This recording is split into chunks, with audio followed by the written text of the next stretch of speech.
Hello everyone, good morning. আমরা তো বেশ ভালো আছি, তোমরা সবাই কেমন আছো? এক মিনিট, লাইটটা জ্বালিয়ে নি। তো আজকে হচ্ছে বিশ্বকর্মা পুজো। তো যেহেতু আমাদের তিলোত্তমার বিচার আমরা পাইনি, সেইভাবে পসিবলই নয় যে আমরা উৎসবে করবো আর কি। কারণ প্রভাসের আজকে অফিস আছে, প্রভাসের অফিসে পার্টি পুজো সবকিছু হয়, ইনভাইট থাকি, কিন্তু এবার সবকিছু যাব না, আমি ক্যান্সেল করে দিয়েছি। প্রভাসকে তো যেতে হবেই, বাধ্য ও যেতে। তো পার্টি অ্যাটেন্ড করবে না, ও পুজো হবে, পুজোটা অ্যাটেন্ড করে ওর সাথে সাথেই বাড়ি চলে আসবে, সেটা তোমরা দেখতে পারবে। আর হচ্ছে গিয়ে আজকে কিছু রিচুয়ালস মানে নিয়ম ছিল আমার পরিবারে, সেটা আমি একটুখানি মানি, সেটাই সামান্য একটু করব। কাউকে দেওয়া থোয়া, কাউকে ডাকা কিছুই না, শুধু যিনি আমার হেল্পিং হ্যান্ড আছে, ওর একটা ছোট্ট বাচ্চা আছে, আমি বললাম যদি পসিবল হয় বাচ্চাটাকে একটু খাবার দেবো, বাস, দ্যাটস ইট, আর কিছু না। আর আমরা চাইবো তিলোত্তমার বিচার খুব তাড়াতাড়ি আমরা পেয়ে যাই, ব্যাস, আর কিছু বলবো না। চলো, প্রভাসকে ব্রেকফাস্ট দিয়ে দিয়েছি, আজকে করেছিলাম ম্যাগি ফ্রাই। যাচ্ছে অফিসে, টাটা।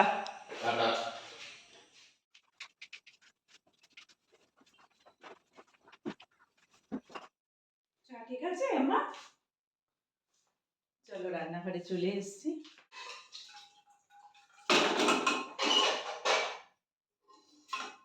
আগে ছোলার ডালটা সেদ্ধ আমি বসিয়ে দিয়েছিলাম।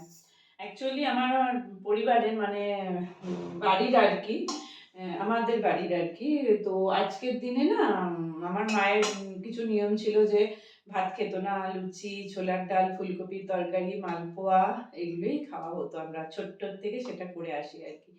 তো প্রত্যেকবারই আমি সেই নিয়মটা করি আর কি, মানে মা থাকাকালীনও করতাম, মা চলে যাওয়ার পরেও সেটাকে আমি চেষ্টা করি করবার আর কি। তো এবছর তো তোমাদের সবার প্রথমেই বললাম একদমই ভালো লাগছে না, কিন্তু ওটা একটুখানি যদি না করি নিয়মটা, তখনও সে কোনো একটা জায়গায় গিয়ে সেটাও মনে হচ্ছে যেন মায়ের খারাপ লাগবে। তো সেই কারণে মায়ের জন্যই আজকে একটুখানি করা। তো সবই একটু একটু করে করবো আর তোমাদের সাথে শেয়ার করবো। এদিকে আম্মাকে দিয়ে দিয়েছি ব্রেকফাস্ট, চা, আর ছোলার ডালটা সবে মানে সেদ্ধ বসিয়ে না প্রভাস চলে গেল, তারপরে সমস্ত কাজ আমি করতে গেছিলাম। আর আমাকে বাচ্চাদের ভাত, মাংস,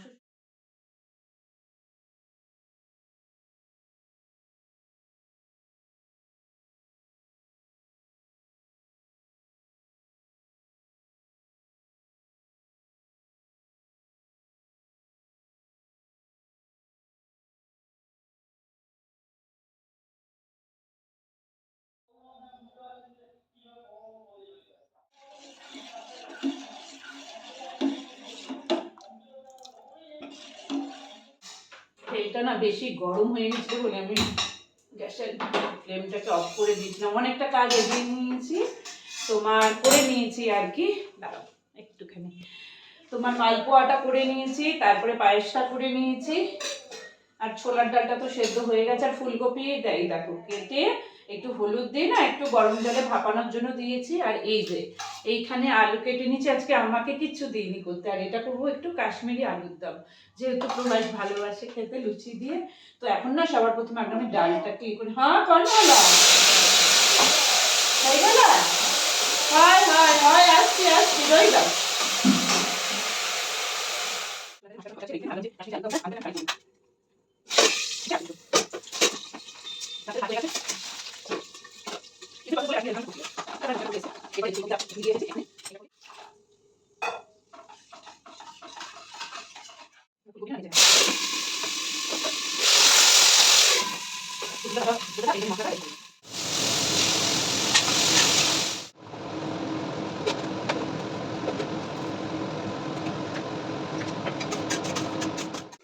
কাশ্মীরি আলুর দমটা একদম রেডি, আমি আমার মতন করে করেছি।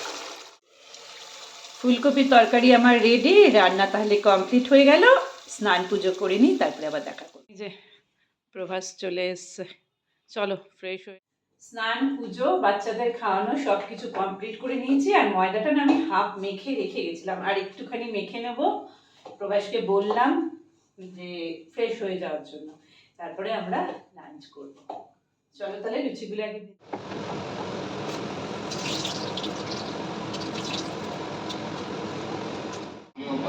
লাস্ট ফিনিশিং কাজটা প্রভাস করছে ফ্রেশ হয়ে এসে। আমিও পারি। এত কিছু রান্না করেছি, লুচি না হয় একটু ভেজেই দিলে।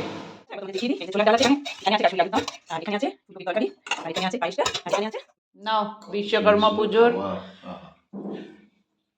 লাঞ্চ বলে দিই, তুমি তো জানো না, এটা কাশ্মীরি আলুর দম, এটা ছোলার ডাল, আলু ফুলকপির তরকারি, লুচি, মালপোয়া, পায়েস। চলো খেয়ে নাও এবার। লাঞ্চ নিয়ে এই যে প্রভাস খাচ্ছে। কেমন লাগলো তোমার আলুর দমটা? ওটা আমি আমার মতন করে করেছি। চলো খেয়ে নিই। টাটা, সবাই খুব ভালো থেকো।